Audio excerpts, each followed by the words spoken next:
what would be like your number one tip that you would offer a business owner who's thinking about selling their business? What's one thing that comes to mind when I ask that question? The first thing that comes to mind is start early, right? So oftentimes we get calls from sellers that are just tired, they're burnt out, they're like, hey, I need to get out and I want out now. That's the tough thing to do, right? I mean, sure, if the company is doing reasonably well, we can sell the business now just the way it is, but it may not be the best possible exit for the seller.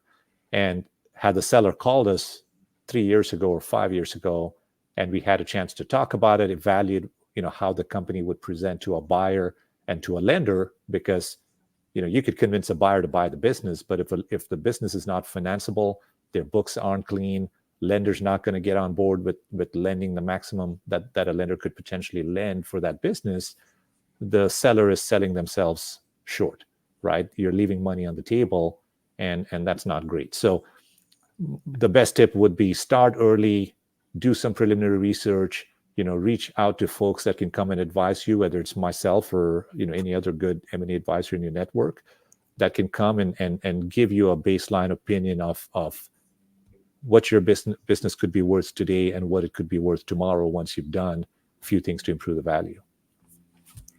So when we say start early, can you define that in a number of years?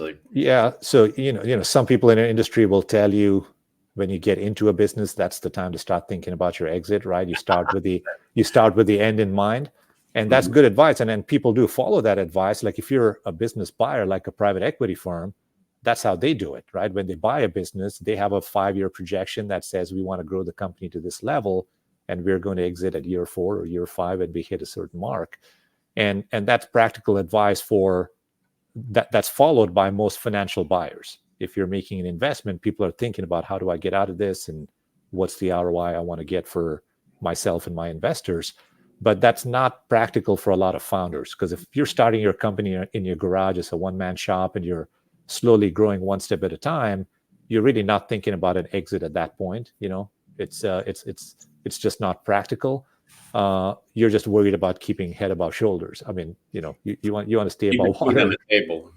Exactly. So from a more practical standpoint, I would say 5 years would be ideal. 3 years would be still good.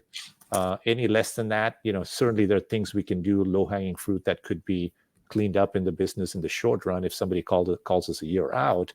But I certainly recommend people should be thinking about this 3 to 5 years out.